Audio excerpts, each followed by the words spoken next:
que vocês acreditam que seja escopo, tá? Para a gente poder estar fazendo a leitura aqui.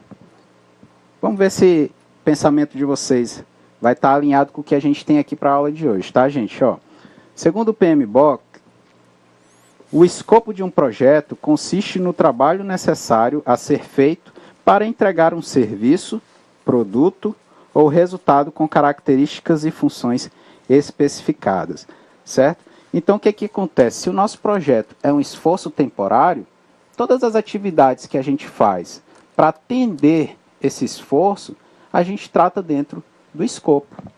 Assim, é no escopo que se define claramente o que está e o que não está incluído no projeto, certo? Quando você vai desenhar alguma atividade, quando você vai planejar um projeto, você tem uma chuva de ideias, certo? A gente vai planejar uma viagem, então a gente começa a ter várias ideias. Qual é o itinerário que a gente vai cumprir, quais são os passeios que nós vamos fazer, quais são as atividades que nós vamos fazer quando a gente estiver em deslocamento, onde que a gente vai almoçar, onde que a gente vai dormir.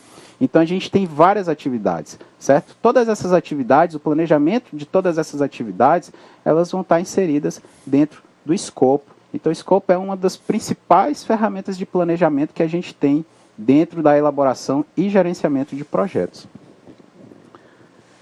Em outras palavras, tá, gente? O escopo é a parte do planejamento que envolve determinar e documentar uma lista de objetivos específicos, entregas, tarefas, custos e prazos. Ele é elaborado para explicar os limites de um projeto, estabelecer responsabilidades de cada membro da equipe e apontar os procedimentos tanto para a realização quanto para a verificação e aprovação do trabalho. Tudo que eu preciso fazer, todas as atividades, tudo que eu preciso de entrega, para poder realizar as minhas tarefas, eu tenho que listar dentro do meu escopo. São atividades que vão me levar ao meu objetivo final do projeto. Então, qual é o objetivo? A gente estava falando sobre viagem, né? Qual é o objetivo maior? É a viagem propriamente dita. Quais são as outras atividades que vão me levar a chegar na viagem? É planejar o itinerário, planejar onde que nós vamos nos hospedar, certo? Vamos exemplificar aqui de uma outra forma, a aula, né? Então, o nosso objetivo é estar aqui, na teleaula. Só que para a gente chegar aqui, a gente tem que fazer toda a parte de planejamento. Então, o que a gente tem que definir no nosso escopo? Plano de ensino, plano de aula, material didático, quais são os recursos didáticos que a gente vai estar utilizando. Isso tudo são atividades previstas dentro do escopo para a gente poder estar aqui hoje ministrando essa aula. E é claro que se existem atividades, você tem que definir quem são as pessoas que vão fazer essas atividades. Quando a gente trabalha com projetos, é comum que a gente tenha toda uma equipe envolvida. Então, algo que tem que ficar bem esclarecido é quem são as pessoas, quando que vão ser entregues essas atividades e o que vai ser necessário você ter de recursos para poder executar cada atividade dessa. Professor Ademar, alguma... O escopo é justamente para isso, para fazer uma analogia, uma comparação, né, professor Saulo? A questão do escopo, você pode pegar, por exemplo, a receita de bolo. Qual é o produto final quando você pega uma receita? Qual é o produto que você vai entregar lá no finalizado? Será exatamente o bolo. A receita, onde determina a quantidade, o que vai, quais os ingredientes que serão adicionados, que serão misturados para se chegar ao produto que é o bolo, está tudo lá especificado na receita. Tá?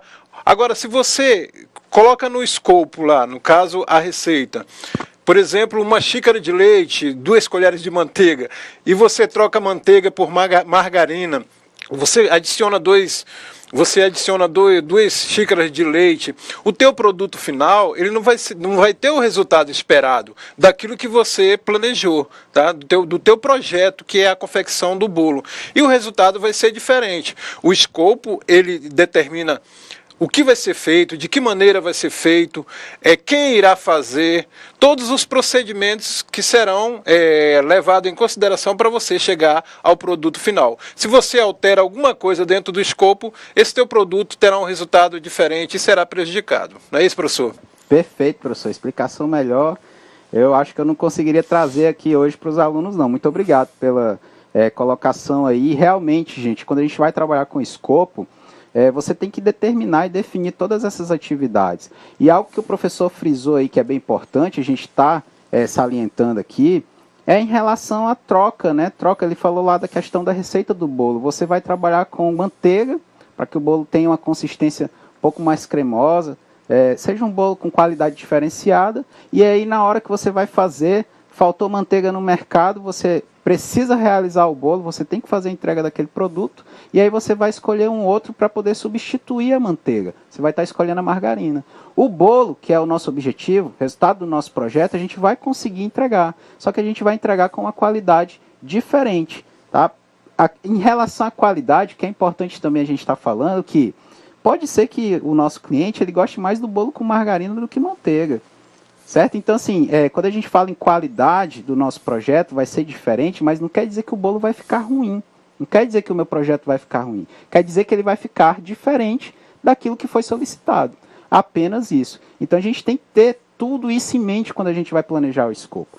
E essas coisas podem acontecer. Na verdade, essas coisas acontecem. O que também é importante a gente saber é que alterações de escopo ao longo do planejamento, ao longo da execução do projeto, elas são comuns, só que são alterações pequenas, alterações mínimas. Se eu precisar realizar alterações mais bruscas, aí é algo que pode comprometer mais a execução do meu projeto, certo? Um exemplo é o cliente pedir um bolo de chocolate, e aí quando você for ver lá no supermercado não tem chocolate, você vai fazer um bolo de coco, aí já muda completamente. Né? Não é só mais questão de cremosidade ou algo do gênero, você vai mudar completamente o sabor do seu bolo, o seu produto final. Tá? Então aí pode ser que o seu cliente não aceite. Fica esse alerta aí pra gente. Então, como que a gente tem que definir esse escopo? Já que a gente tem que ter bastante cuidado para isso, existem alguns passos que a gente tem que observar para que a gente possa fazer tudo da melhor forma possível, lembrando que o objetivo final é sempre atender a qualidade do nosso produto. Então, bora ver aqui quais são esses passos que a gente tem que estar observando para poder criar um escopo que atenda realmente às necessidades do projeto. A primeira atividade é, toda a equipe tem que entender o que é um escopo. Tá? Se você ou a equipe do projeto não sabe o que é um escopo, há grandes chances do projeto ficar comprometido. Ele traz um resumo do que se quer fazer e como os objetivos serão atendidos. Nesse sentido aqui, de entender o que é o escopo, quando você vai desenhar as atividades, vamos pegar aqui a receita de bolo, você tem uma sequência de atividades a ser feita. Então você tem que selecionar lá a massa, você tem que colocar os ovos, você tem que colocar o leite, você tem que colocar isso em uma sequência. Tá? Essa sequência de atividades vai determinar a qualidade do seu bolo. Se você furar alguma atividade dessa, ou se você trocar essa sequência, se você não entender, aí que entra a questão do escopo, você vai acabar não conseguindo fazer um bolo com a qualidade necessária. Certo? Aí depois que você misturar todos os ingredientes necessários, você vai levar ao forno. Ali também existem outras regrinhas. Então, se você não ficar atento no tempo que ele vai estar assando lá no forno, esse bolo vai queimar, também não vai conseguir atender a qualidade esperada. Tá? Então, toda a equipe, não só o gerente, aquela pessoa que está levando o projeto à frente, né, liderando todas as pessoas que estão executando atividades do nosso projeto. Mas todos os envolvidos, eles têm que saber qual é a atividade inicial, depois quais são as atividades que você deve fazer para poder conseguir alcançar ali os objetivos, alcançar entregas de cada atividade e, por fim, alcançar as entregas do nosso projeto, a entrega final do nosso projeto. A outra atividade que a gente tem que tomar atenção, gente, é a questão de identificar os responsáveis. Sabemos que identificaremos atividades. Assim, você deve determinar quem é o responsável por cada uma delas. Um dos piores erros em gerenciamento de projetos é deixar uma atividade sem o responsável bem identificado, ou ainda, colocar muitas pessoas com esta mesma atribuição. É importantíssimo você identificar quem é que vai realizar as atividades. Tá? Se você não tiver essa identificação clara, a pessoa, às vezes não pode se sentir comprometida ou compromissada com aquela atividade, então ela vai ficar meio alheia às execuções, não vai se inteirar daquilo que está acontecendo e às vezes vai falhar. Outra coisa, além de você não identificar, outra coisa que gera bastante erro é você colocar vários responsáveis para realizar uma tarefa. Tá? Então, vamos voltar aqui para a questão da viagem. Você vai selecionar pessoas, você vai selecionar itinerários. Se você colocar 2 pessoas para selecionar isso, se essas 2 pessoas não conversarem bastante, não conversarem bem, se cada uma fizer lá no seu cantinho, cada uma vai escolher aquele itinerário que ela achar melhor. É muito provável que saiam 2 resultados desse planejamento de itinerários aí. E aí a gente começa a ter brigas, ter intrigas dentro da execução do nosso projeto e as coisas começam a desandar, começam a não dar certo. Então, para que isso não aconteça, você tem que definir, geralmente, um responsável pela atividade. E aí você vê quem são as pessoas que podem apoiar na execução dessa atividade. Tá? Então, você vai ter lá, vai definir quem é o responsável, que vai levar, que vai ter lá realmente a atribuição de executar aquela tarefa e pode definir também quem são os colaboradores para a execução daquela atividade. Mas nunca deixe 2, 3, 4 responsáveis, porque aí nenhum vai se sentir responsável realmente daquela atividade e vai ficar esperando pelo outro. Isso também pode acontecer e a atividade pode não acontecer. Lembrando que o escopo segue uma sequência. Então, se eu tenho uma atividade aqui na frente, se ela não for executada, eu não consigo realizar uma segunda atividade. E aí eu vou ter um prejuízo em relação ao tempo do meu projeto, não vou conseguir cumprir aquele prazo que eu tinha acordado inicialmente quando a gente foi e sentou para realizar lá o planejamento e lá na fase de iniciação do nosso projeto também. Professor Saulo, é importante o que o professor falou.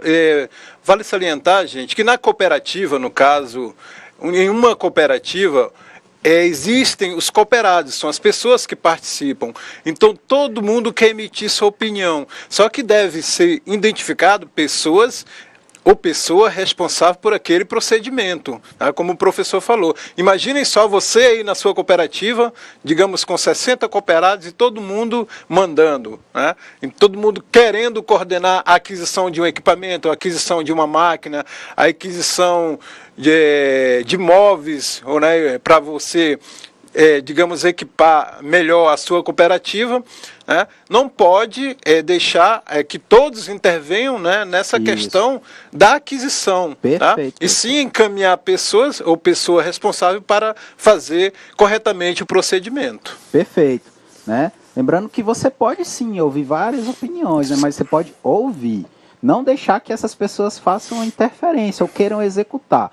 Então, se a gente vai fazer aquisição lá da nossa cooperativa agrícola, vai fazer aquisição para colheita de café, por exemplo, aqui no interior de Rondônia. E aí você deixa lá 3 pessoas responsáveis, o João, o Pedro e o Marcelo. O João quer comprar de um fornecedor, o Pedro quer comprar de outro e o Marcelo não quer nem comprar. Né? Imagina o risco que você está correndo. Aí o que acontece? O Pedro faz toda uma negociação, o Marcelo faz outra, e o João fica só esperando, né, o que vai acontecer.